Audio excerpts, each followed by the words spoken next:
நாம் எடுக்கலாம். ஆதியாகமம் 39:3 படிக்கலாமே. ஆதியாகமம் நிறைய வசனங்கள் கூட்டப்படு. ஆனால் நேற்று வாரம் 2-3 வாரம் பேசுகிற வசனங்கள் கூட வந்து கொண்டே இருக்கு.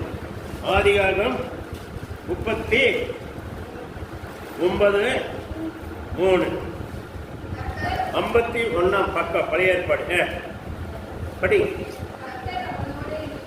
கர்த்தர் அவனோட இருக்கிறார் என்று அவன் செய்கிற யாவையும் கர்த்தர் வாய்க்கப்படுகிறார் என்று அவன் எஜமாண்டு கண்டு. என்னங்க அவனுடைய காரியத்தை யார் அவனுன்னா அவனை முதல்ல படிச்சுங்க தெரியும். அவன் ஒரு அடிமை. அந்த தேசத்துக்கு சில வெள்ளி தங்க காசுக்கு பொன் காசுக்கோ வெள்ளி காசுக்கோ